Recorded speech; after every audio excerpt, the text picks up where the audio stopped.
Might as well just let her in. Huh? Let her out. Well, here we are. What's in your drawers? Golf talk.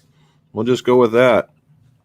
And today we are going to be talking about golf grips. Golf grips. And as you guys may have seen, that the golf grips there, we will be doing a giveaway at the end. At the end. So that's what we're going to be doing. So we'll be showing you that in a little bit. Matt made it on. Well done, big man. And Dustin Johnson won with unique putter. He did. It was that, not the bridge, but the whatever they want to call it. There's some name that they want to call it, and it has to do with that triangular shape in the back. In reality, that's just a lot of weight that makes it want to turn over, really. Outside of that, I mean, when you look down on it, you really can't tell all that stuff's going on. But outside of that, it's not too bad.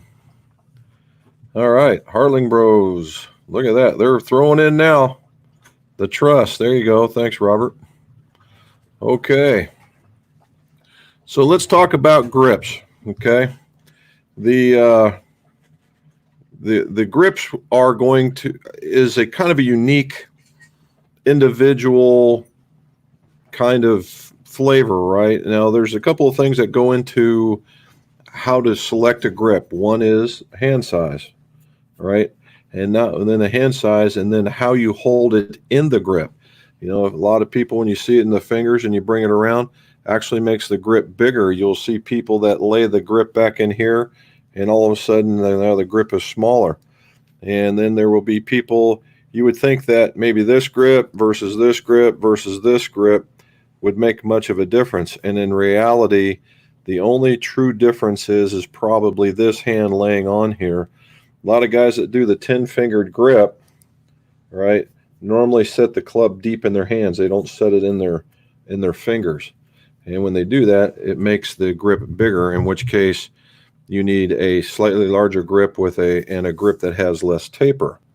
Now, also, it all depends on, if you have sweaty hands or dry hands, right? Sometimes if you have sweaty hands, you want something with a little more tack, maybe even a little more aggressive. The other one is if you have dry hands, you may not need all that, and that the aggressiveness may actually hurt, okay? The other one is in the environments that you play.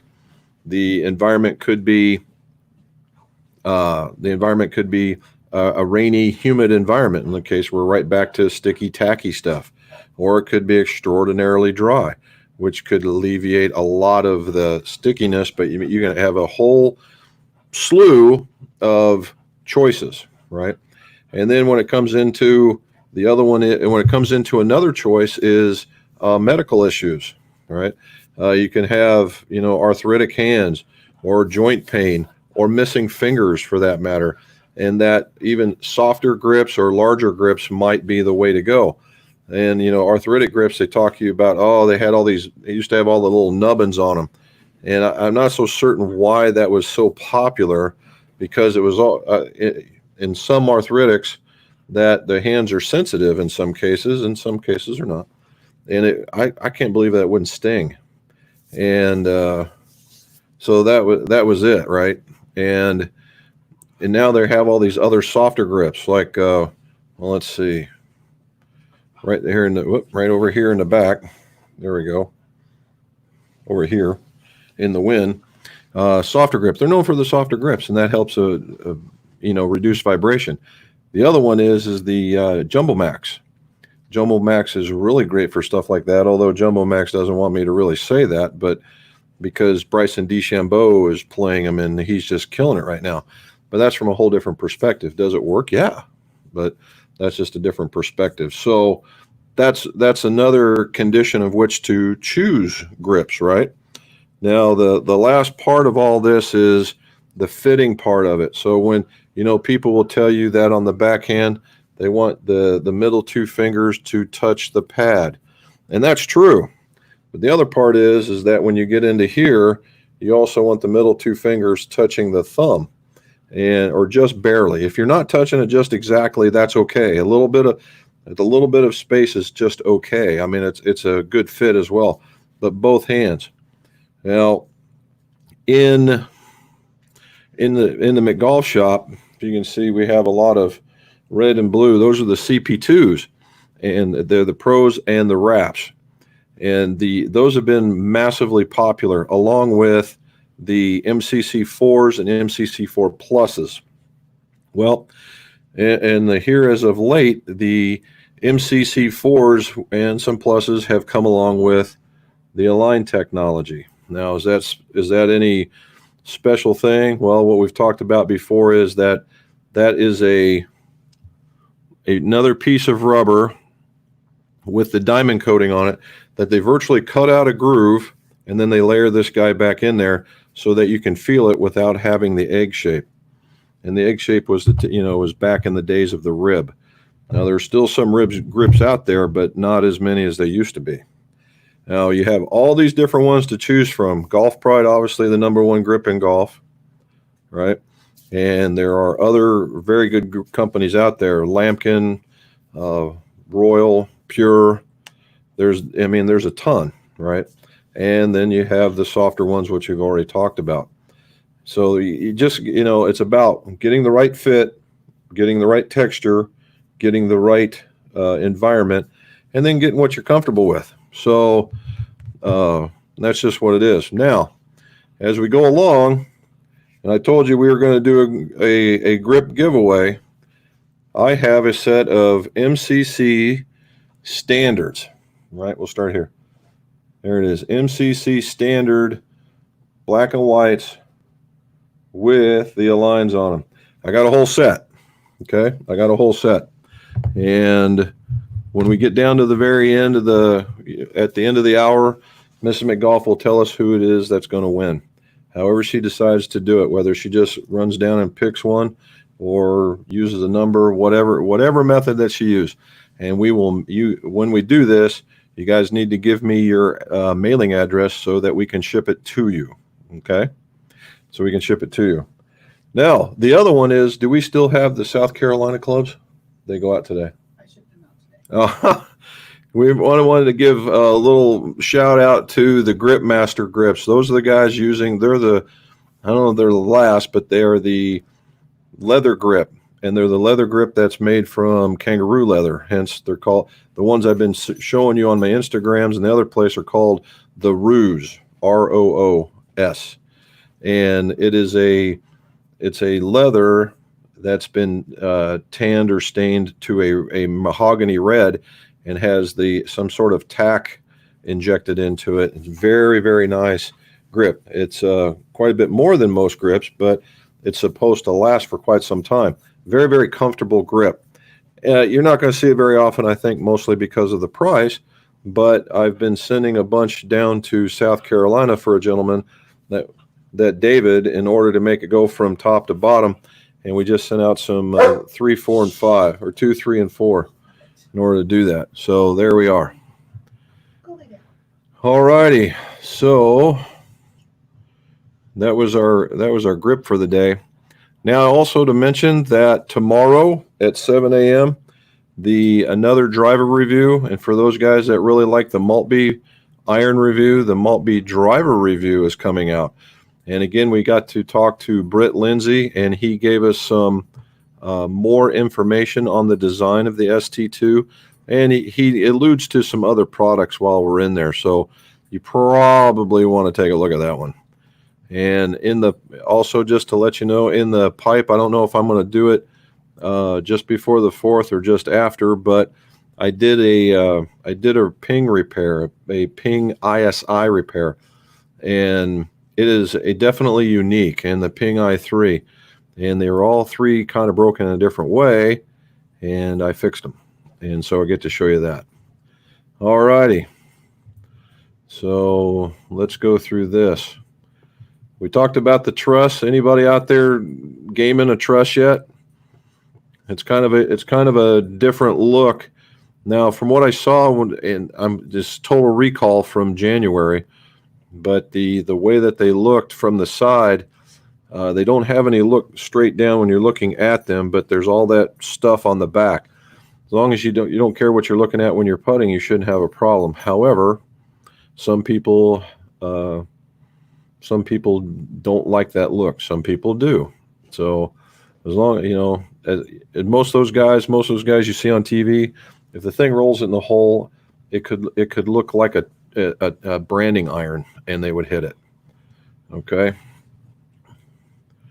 All righty. We got Lombard, Illinois, and it's the truss. Yes, that's a fact. And there was Luke. Yep. Well, Luke, just I was saying, get ready for the woods. I really, I hit the iron pretty good, but I hit the wood really, really good as well.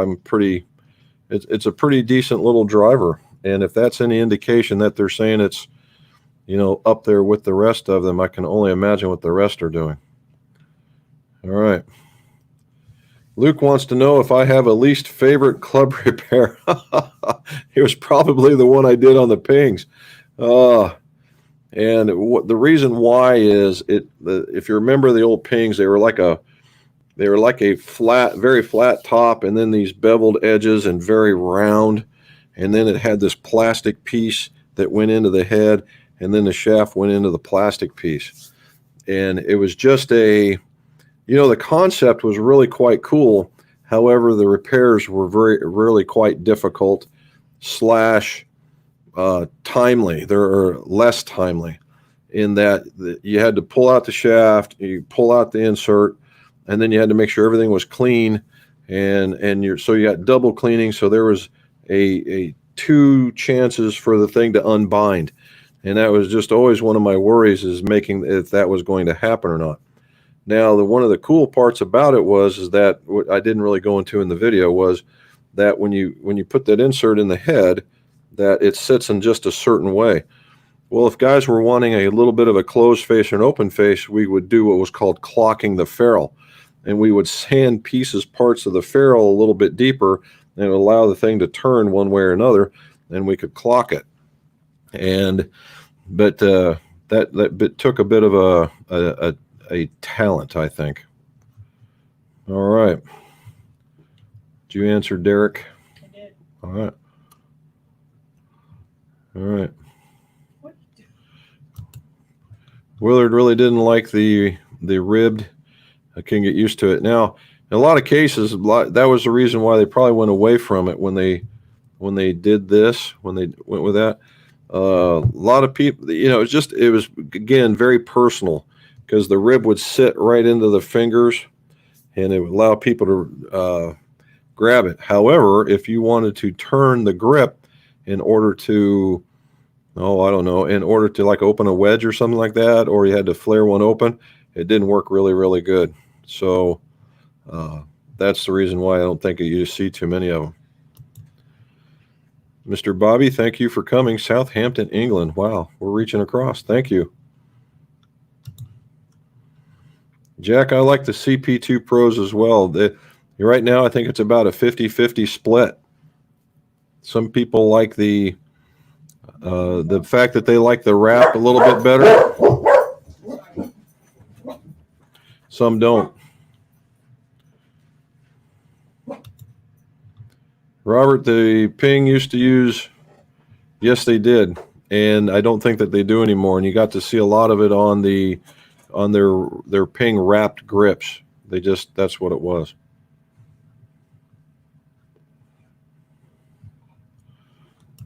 What we got here?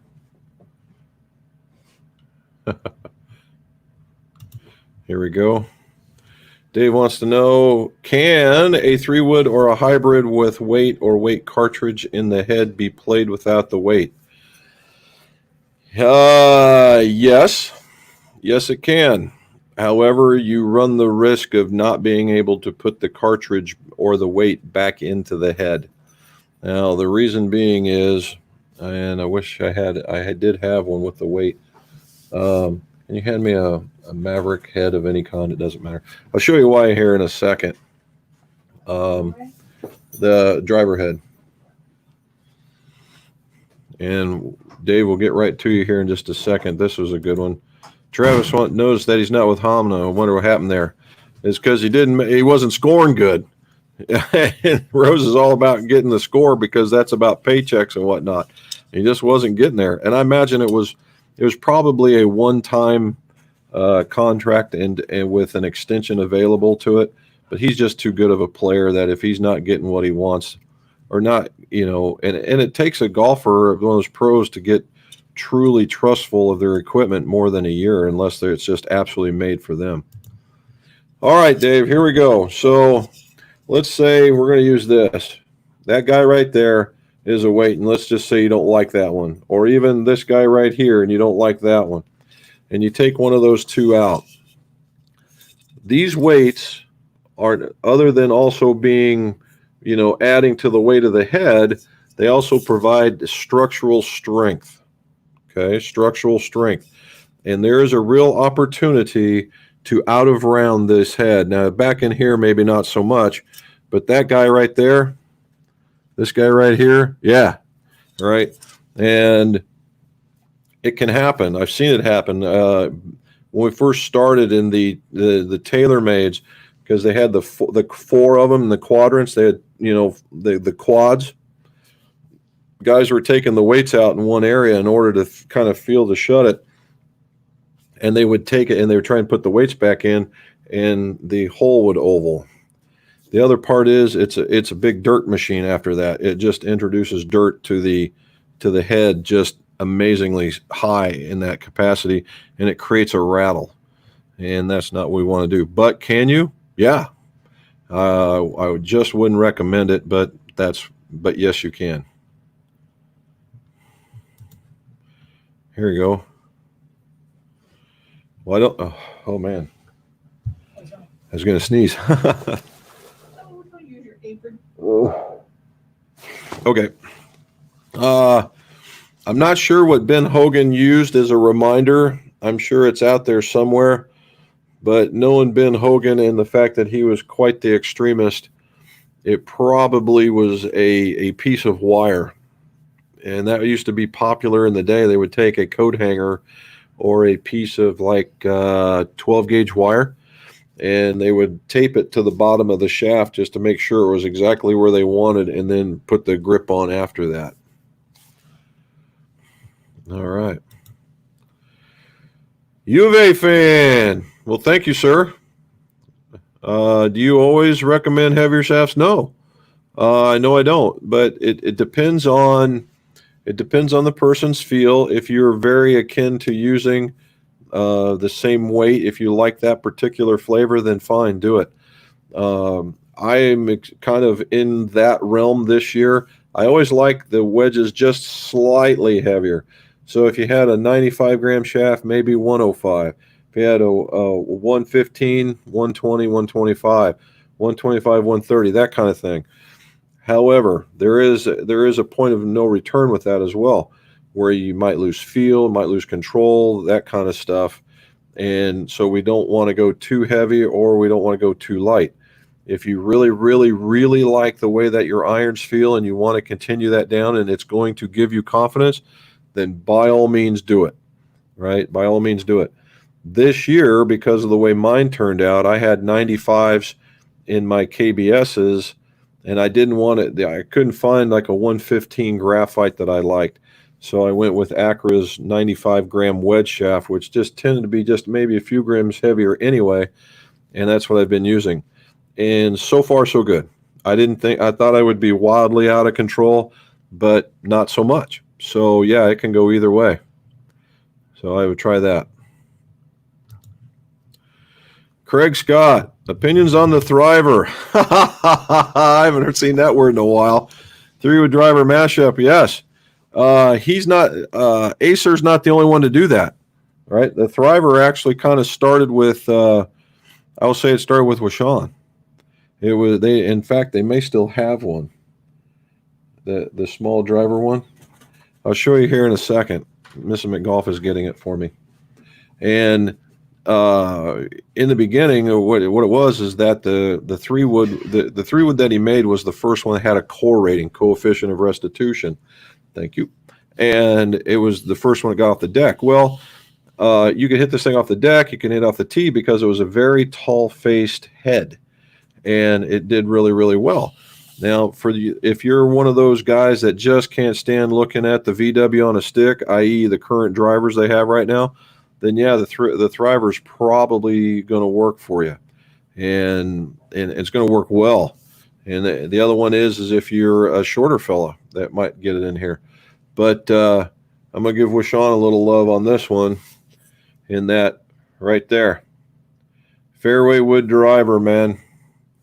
This thing is a monster. The 919, the 919 was the first driver that I knew that introduced cup face, and he's put all that into that club at 14 degrees. So, yeah, that's what it is. So so yes, please. Let's see. I got a little too far.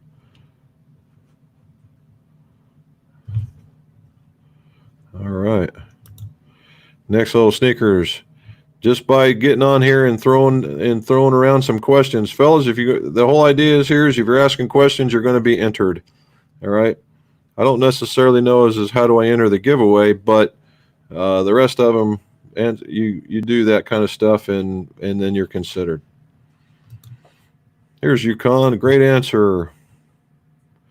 There you go. Hopefully it works really, really well.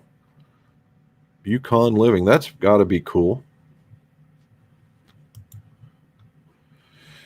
Do I profile the shafts? Do you know of a database that people can access with EI data? Well, yeah, I know of a database, and no, I don't because of that. And however, I was just sent and it's not necessarily EI profiling, but it is profiling. Golf Mechanics, I just got it in the mail today. It's a frequency machine that has a shaft profiler attachment to it. So I've got to rearrange my bench and use it and play with it and do that. But there's is it Golf Shaft Reviews? Golf Shaft Reviews. I think it's Golf Shaft Reviews, and they do have EI curves on there. And that's how they test it. They've come up with a machine that actually does EI profiling, and they do that. And if you're really now, EI profiling is pretty much it's got to be universal. Particularly if they're doing it properly, it's a 1/2 inch all the way down, and the frequency all the way down, then the torque all the way down, and that's where they need to. And that's how you would EI profile, right? And so if they're all doing it in the same manner, the only place you might get stuck is in the torque. If they use a 6-inch arm and a 2-pound torque, or a 1 pound weight and a 1 foot arm. However, when you calculate it out, it should come out the same. But that's how that would come out. EI profiling of shafts is a lot of work, and that's mostly done by the designer. However, it's Golf Shafts. If you look up Golf Shaft Reviews or something good with Golf Shaft Reviews, he's a fellow in Texas. His name is Russ, and very, very meticulous kind of guy. And so you would learn, if you're looking for that, he would have that. All righty. Yeah, they do. They do, Matt. He does a pretty good job, and hopefully he keeps going it. All righty.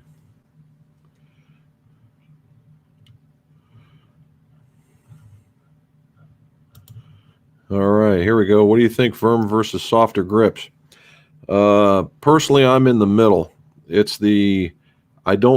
can handle a firmer grip more than I can handle a softer grip. Meaning that wind grips, I love the tack and I love the feel, but when I grab a hold of them, I just have to get down to the bottom of that grip and find that underlisting. And I don't know why that is, but it's just something in my DNA that tells me I've got to do that. Where firmer grips, you just grab a hold of it and you know that's the end. And my grip tends to be lighter with those.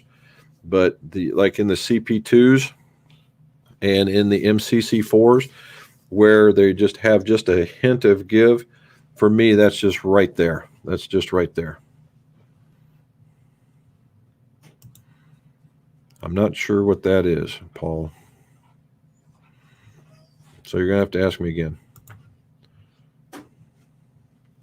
Here we are back from Sweden. Well done, sir. Thank you for showing up. Rogue White MS versus Hazardous Smoke. I think we talked about this one. I think the new White Rogue in the MSI, the 130 is probably going to be a tap more, is going to be stiffer in profile. The Smoke was the Hazardous Black. The Hazardous Black was very stout, and the Smoke was to be a nicer feeling version of that, which means that somewhere along the lines, either the middle or is softer or the torque is going to be slightly higher. Now, what does that mean? Torque comes in ratings, and it could be the difference between 3.2 and 3.4. Some people can find that, but the Rogue White, I've had them in Callaway clubs. I can't tell you if they're real or not, but assuming that they are, I've had some guy here as of late. I've had some aggressive swingers and just absolutely love the Aldila Rogue White. So that's where you get that one.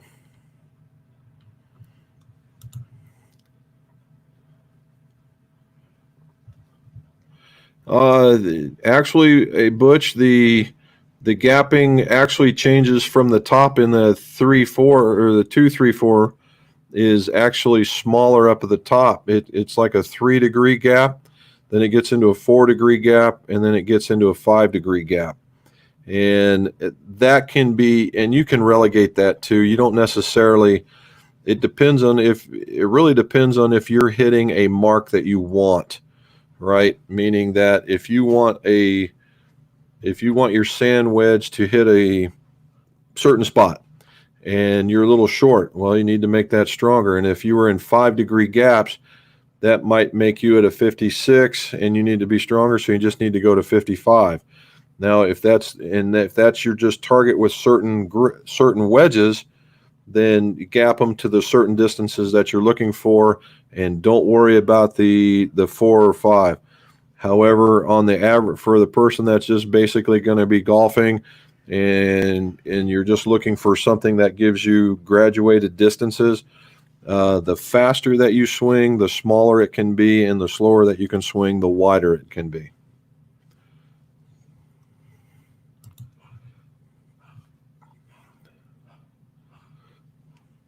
That's a decent question. All right. And what we're talking about here is 115. I've been finding about 105 to 110 has been good for a lot of people. 115 works just fine. And the Modus 120s, so you might find that the Modus 120 is 120 before it's cut. So you're probably cutting it down a handful, right? And they make a Modus wedge shaft, I think. And you might try that one. It's like in the 125 range. So it is just slightly heavier, and try that and check out their actual wedge shafts. But the Moduses are a little bit softer in the butt section that makes them feel very, very good. If you don't like what you see in that, then yeah, I would go with the 130 and maybe in the 8 iron and then shove it in there. You'd be really surprised what it'll do. Okay. No, I haven't. They've not contacted me, and no, I haven't been able to get a hold of them. Now, I can tell you I've went to the website once, testing the sub 70. Oh, so did I test it? No. And I think a lot of it is that the availability of a left-handed iron or a left-handed driver. And that could be bad. The answer to that is yes, Jack. I do frequency match all my iron sets that I build. Every last one of them.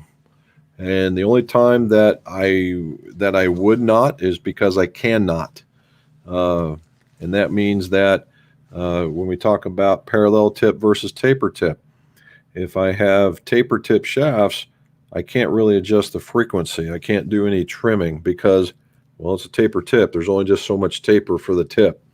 but I do check them, and the technology is getting better. They're getting closer. It used to be that they were just freakishly out of whack. Not so much, but are they matched? By no shape of the means, but they're very close. Average golfer maybe not be able to sense it. A more talented golfer, low handicapper, somebody who's been golfing for some time, probably could. But the parallel tips, then yeah. So what I've been doing here as of late, particularly with the with like Mizuno, I've been reaming them out and using parallel so I could do that very thing. When did I start playing golf? I didn't start playing golf until I got out of the Navy, which would have made me around 20. Huh? Just around Oh, around 30-ish when apparently I started getting serious about it. And I may have played one or two times, but right around 30-ish. Yeah, that's right. 28, 30, and started playing.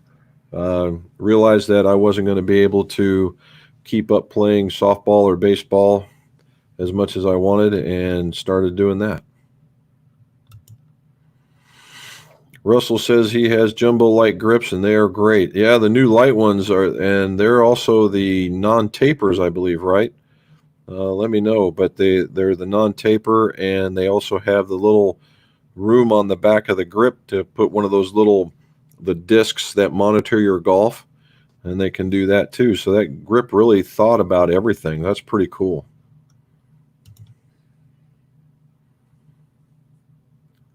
You know, Paul, that sometimes that does happen. So a couple of things can happen there. One is that the back end of the grip molding is a little bit bigger, right? And it just wants to twist. An air bubble could still have stayed in there, could have done that. And sometimes it happens, and I've had it happen here a couple of times as well. And I've stuck pins in it or needles in it to try and release some air to make that go away. Another one is I've put just a piece of tape, an extra piece of tape at the back end about that big on the back end if I think I'm going to get that kind of trouble. It also could be that the core of the grip is much bigger than the shaft diameter is. So there's a lot of going on there. But the first thing I would do is I would try and poke a hole and see if you can't get some air to escape first. If not, then the grip's going to come off.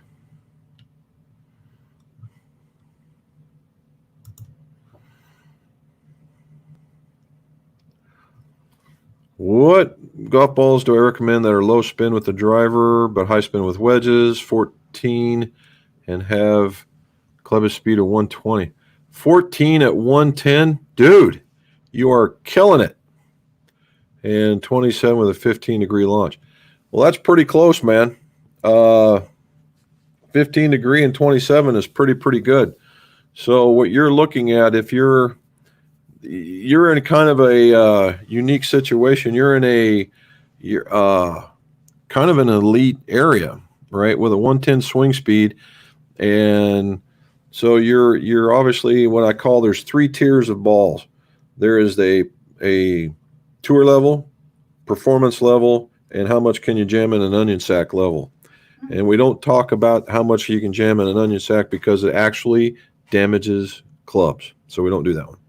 So, and the other one is the tour level is stuff like Pro Vs, Chrome Softs, TP5s, the Srixon, what are they, Z Stars? I think they're Z Stars.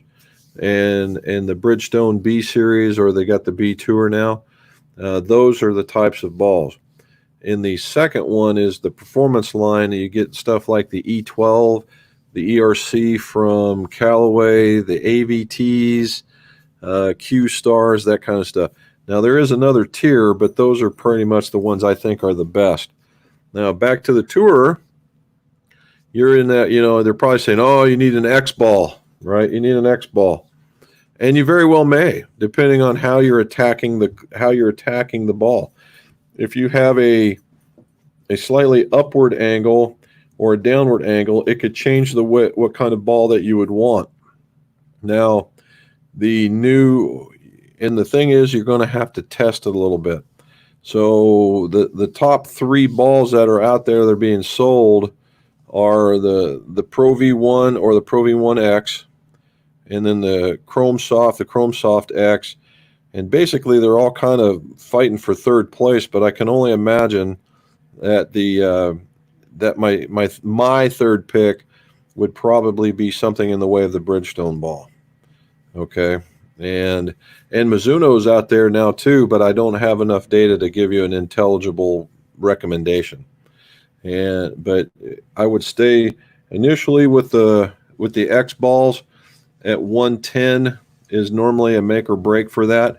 And it just depends. If you're really, really aggressive, maybe. If you're not very aggressive, you might consider the regular ball and just see what happens. But they're all made to, the reason why they're constructed in the way that they're made is to be able to do exactly what you're asking me. Spin low at the driver, feel good, and spin and launch high in the wedge. But those are the ones I would try. I'm coming to another one. There, was it Vice? Is one that you can get off the internet, and they have 3 or 4 models, and you might check out one of those guys.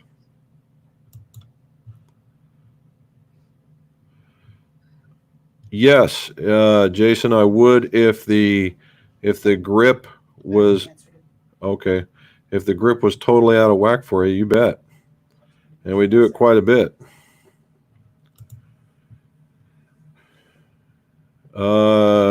Can you reshaft irons? Yes, I can, and we do it quite a bit. And is it expensive? It depends on the shaft. Next level, it depends on the shaft.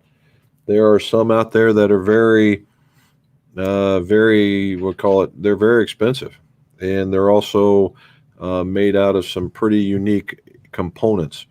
And mostly they're in graphite. But if you're looking at steel or like a KBS or something like that, it's just a matter of sending us an email and we can tell you. But the point is, I just did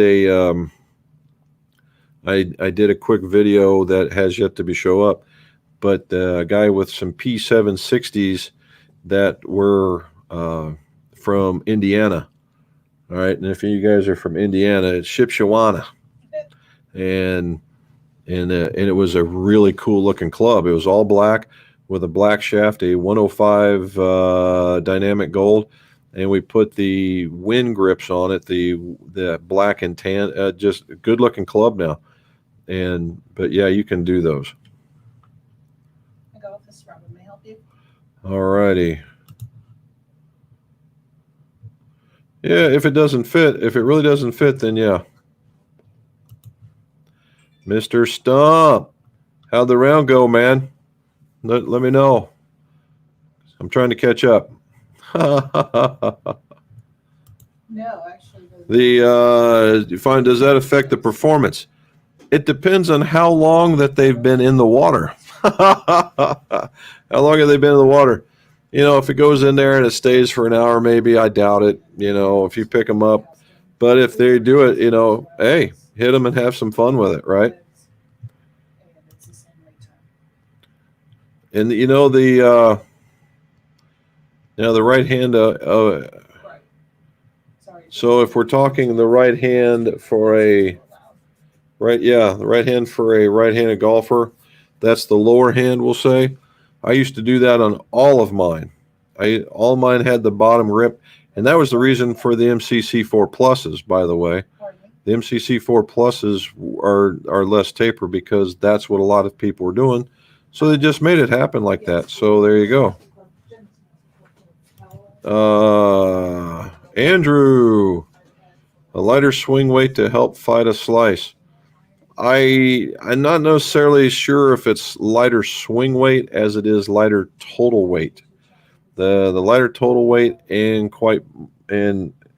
the reality is, for fighting a slice, if it was just you should work with a club, you make the club shorter. All right, that's been my thing in that. From a baseball analogy, so if you're sitting there and you're waiting to hit it and you just can't bring it around, what's the coach tell you to do? Right? Choke up. And that's just so you can bring the club around, because slices are made because of you're cutting across the ball and the face is open. And normally it's because you're either holding the face open or you can't get it closed. And so we try to go shorter, try to go just a tad lighter, and try to go maybe just a little more flexible depending on the golfer, right? Those are just big average guesses. But yeah, just a slightly wider. How do you handle long extensions for very tall players in club weight 6'10"? Well, Adam, I've just got done making a set for a guy that's 7'1", and I believe he's in Rhode Island. His name is James as well. And particularly what I do is I don't do long extensions. I only go about 1.5 inches, and that's as much as I go. And I really don't like going over 1 inch, and for reasons that you're just showing me right here. Because if we get into this and we extend this up, and your hand is right in this neck of the woods, you have this chance for just keep wiggling it around, and it breaks off, and then nobody's happy. But at 1 inch, it can pretty much take just about anything. 1.5 inches if you're a smoother guy and you're not really wrenching down on it. And that's what we have, and that's what happens. Now, if you're very sensitive to the weight, then extending it's not going to happen. You can back weight, but why? Basically all you're doing is adding more weight to more weight. And what I would recommend is get a lighter shaft. Now, I don't know how light you want to go, but a lighter shaft so that you can get that feel that you're looking for. Okay, so you can get that feel that you're looking for. So that hopefully that helped you out.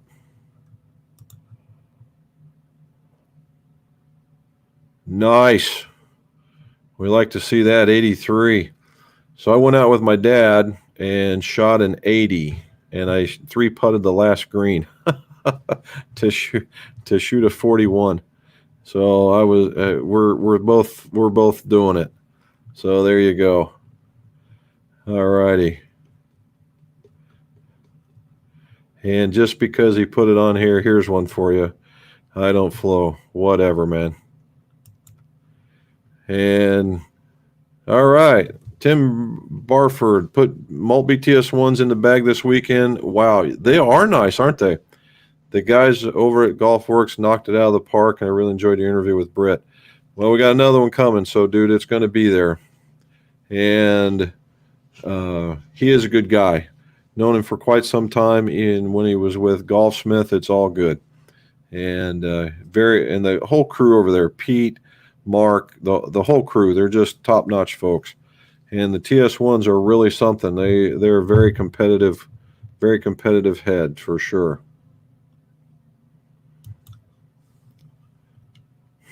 All right, I have pinged i500s, and the finish seems to be wearing off. Any chance that affects the club longevity? It's not just on the face, it's the rest. Mainly black. No, Ethan, the black clubs, and what it is, that's a coating. It's a coating, and so that's what and it's basically it's made to wear, right? They've not made a black golf coating that's been able to withstand the wear that I'm aware of. And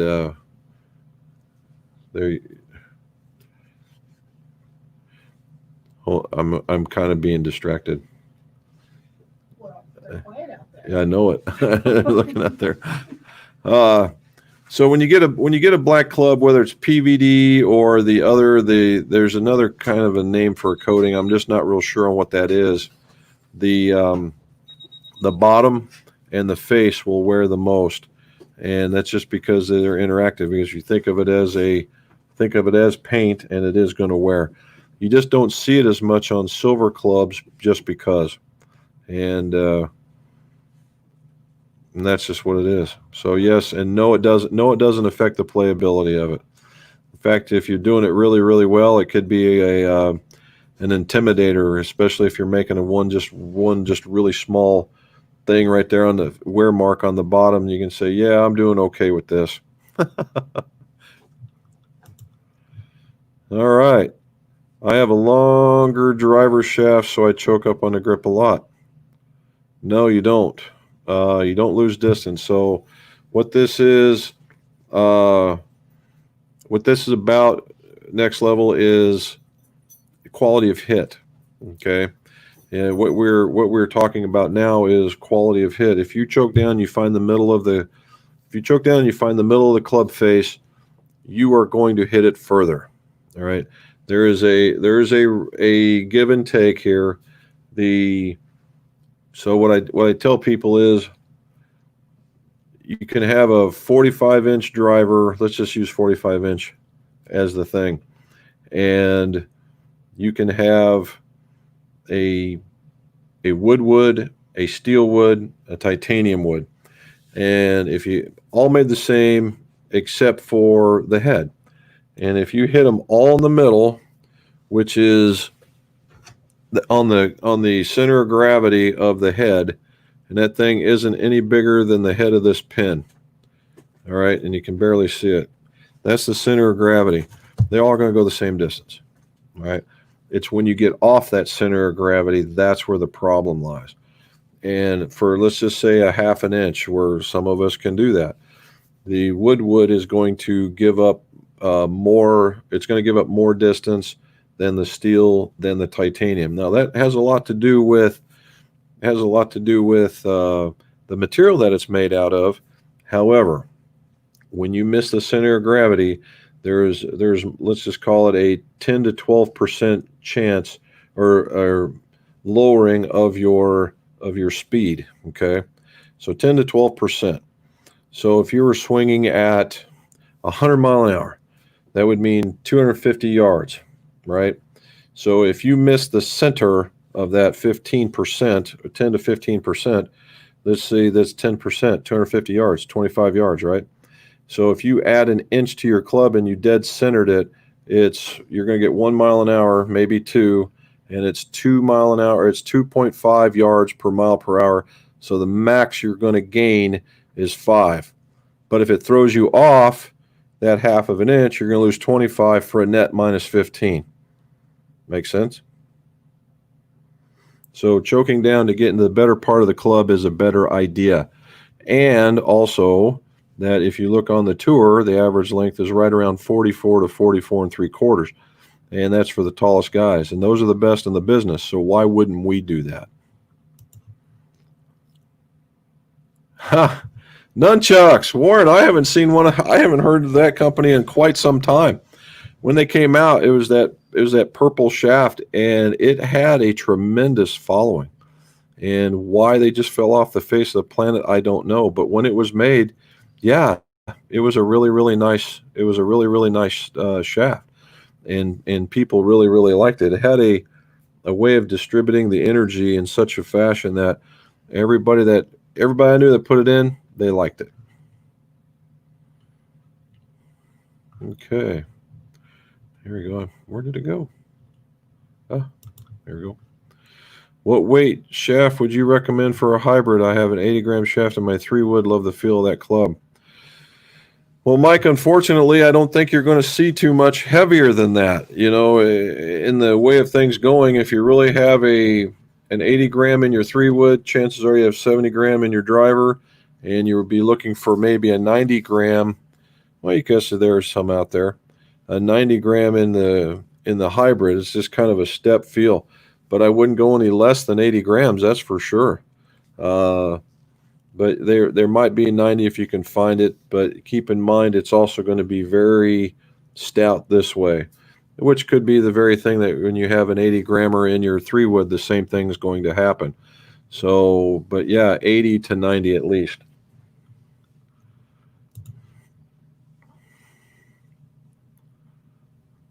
Yearly checkups with Tyler. All right. I'm on Hartling again. The ping finish coming off will affect the hydro pearl water resistance that clubs have. It won't affect it too much, though. You can send them to ping to get refinished. Well, there you go.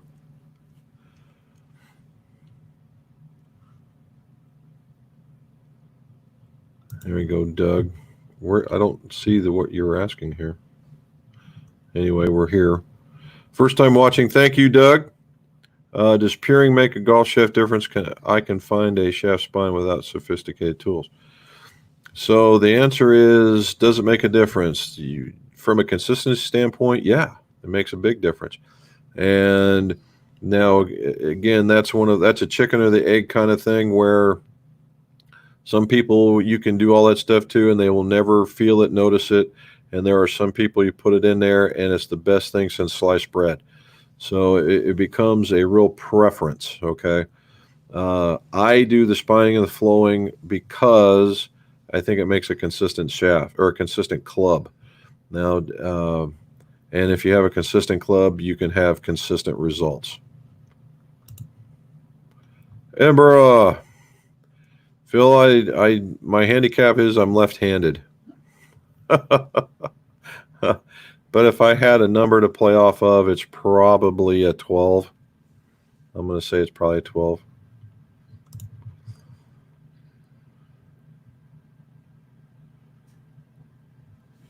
Well, I don't know of the two. I don't know much about the Garmin. I do know the Swing Caddy of the two pretty much is made for that. I'm not much in for the Garmin. So for under 700, it depends on what you're looking for too. The other one is I would look at the Mevo. The FlightScope Mevo also has one. They have a Mevo and a Mevo Plus. The Mevo is right around 400 or 500, and it does everything and gets lots of good reviews as well. Very teeny weeny, and you can put it in your bag and take it with you.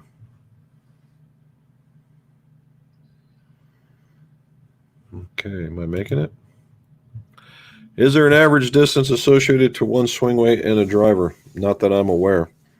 Mostly because it becomes there's a standard weight in a head, there's a standard weight in a shaft, there's a standard weight in a grip, and a standard length.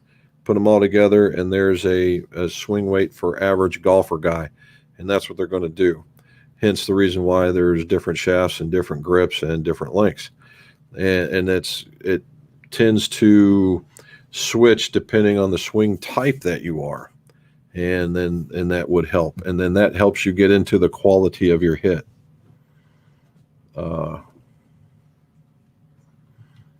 Okay, here we go. Tyler, here we go. Should you go in yearly to check loss and lies in all the clubs? That's a good question. So I do get asked this one quite a bit. If you are playing a lot, or if you are playing seriously, I mean competitively, that's probably the best way to go. If you're playing competitively and you're playing seriously and you're playing a lot, the answer would be yes. And what I'm talking about is, you're playing 2 to 3 times a week and you're very serious and you're getting into competitive rounds, say for high school, college, mid-ams, those golf tours that they have out there, then yeah, I would say yes, that yearly would do it. And particularly if you have forged clubs, okay? Now, if you're playing once a week and you're having fun and that's really all you're worried about, and you have cast clubs, then no. You could go a significant amount longer. So use those as a guide, and then you can get your check.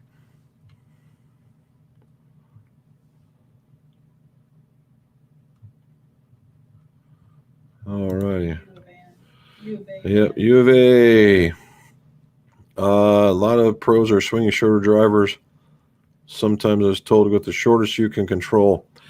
And so 42.5 to 43, there's the rumor out there where Tiger's driving a 43-inch club, and that was when he was younger, and he was really, really strong and really, really aggressive and using a steel shaft. So it was also a feel weight thing for him. I heard Ricky Fowler was doing it as well as of late as last year. I don't know about this year. So it's a really, I would say that it's more like 44 to 44 3/4. And to go with 70-gram shafts, sometimes 80-gram shafts is what I would do. So the shortest you can control, I would take a look at it the other way around, take the longest you can control, right? And I guess it comes out to the same way, because if you start short and you work your way up, but I would look at it as get the longest one you can control.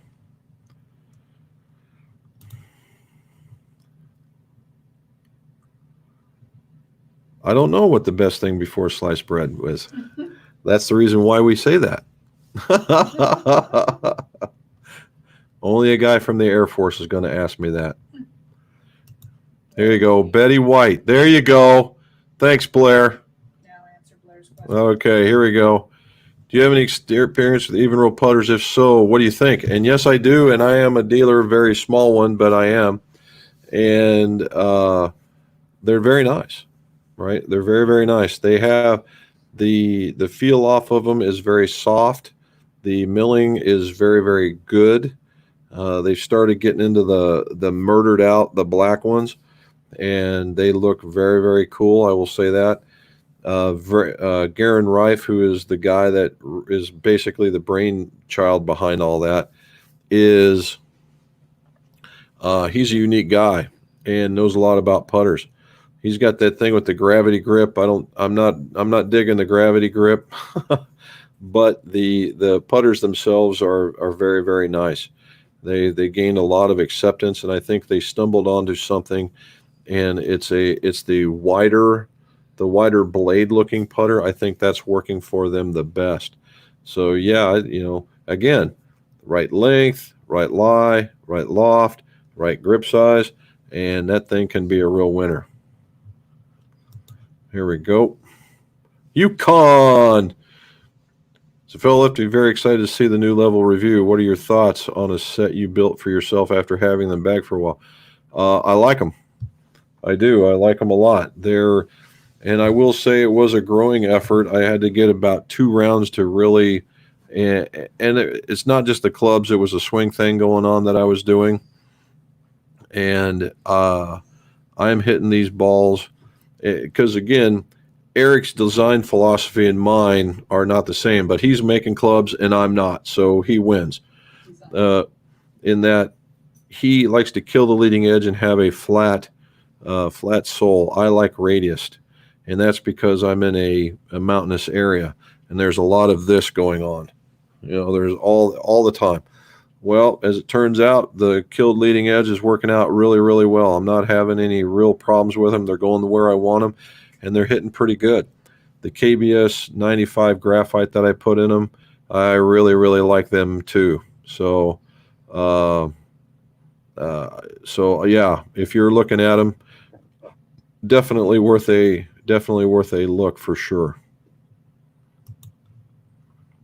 All righty. Have you ever dealt with a wrist pain due to trying to hit the ball too hard? Have you ever tested any of the Infinite putters? No, I've not. Well, number one, have I dealt with wrist pain from trying to hit the ball too hard? No, but I have dealt with wrist pain for hitting the same way in this down, and it was coming down like this repeatedly. And as I found out, it was, and this was a while back, but I found out it was because I was hitting off of a really thin mat, and it was that thick, and it was just banging, and that's how I stumbled upon Fiberbuilt, and that's what I have in here. That's what I have in the range to make that go away, and then that's what we do. Now, if you've got that, from all I've seen from everybody out there is you just got to let it rest, man. Just got to let it rest, or don't try and hit too hard. Now, as far as the Infinite putters go, they are a great price point, and they are a milled putter. And I know this is coming from the fact that they got some sort of gold star from my Golf Spy, and they did a lot of testing, and it won for best value. And however, there's not a lot of lefty type clubs. I have sold a few because I am a Wilson dealer, but and to people that weren't very avid golfers, but man, I tell you what, these things are great for that. But again, right length, right loft, right lie, right grip, and if you're looking down, you can aim it where you want to go. Nothing saying that thing can't stay in the bag for some time. Last question. All right, we'll get down to do Luke, and then we'll do Adrian. Shepherd. And then you got to pick a. I picked tomorrow. Okay. So, Luke, how hard is it to keep your clubs in the trunk during the summer? Well, there's been some studies done actually about that. where if you have a black car in the middle of summer, it's 100 degrees, it can get up into 240, 300. It's just some crazy number, super high, right? Just super high. But if your trunk temperature starts getting around 240 to 270, you can start having epoxy failures, and that's not what we want. And normally what happens there is that you're driving, your car's been sitting out in the parking lot all day. It's a black car in the boiling sun, and your clubs are in the trunk, and they've been getting melted, and you pick them up and you go, wow, boy, these are really hot. And you start swinging them, and it's just like as if you took a hammer and just hit it, and you're breaking the bond, and eventually they start sliding. Yeah, I would think that if you gave them an opportunity to cool down first, that the likelihood would go way down. All right, go way down. However, it's not a guarantee, but there's one way of doing it. Now, another way of trying to do that is to put them in the back seat of your car. You might try that because it doesn't get nearly as hot. All right.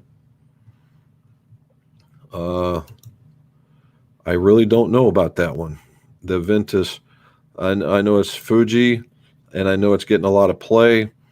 I just don't know too much about it. All right. Here we go. Aiden Phillips, the last one. Similar to what was asked earlier, what does a shorter shaft increase or decrease spin off the tee? No, it's all about how you attack the ball. The upwards angle attack, downward angle attack, open face, closed face, tee height, loft of the club, all those things they all combine to help generate spin. Okay. Shorter shaft, I guess in a catalyst sort of way, will help you get to that point and do that. But if you have the proper shaft length, then you should come into it with the right swing and make it easier to do what we're getting ready to do. All right. One you don't see on here, but we're getting ready to announce. Ron's asking me, is it hard to regrip a bubble shaft? Answer is no, as long as you have a big butt installer tool.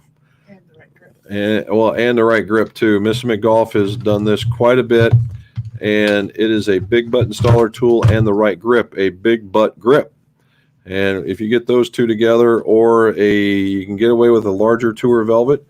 But if you've not done it and you're just brand new to it, you will struggle mightily. Find somebody who can.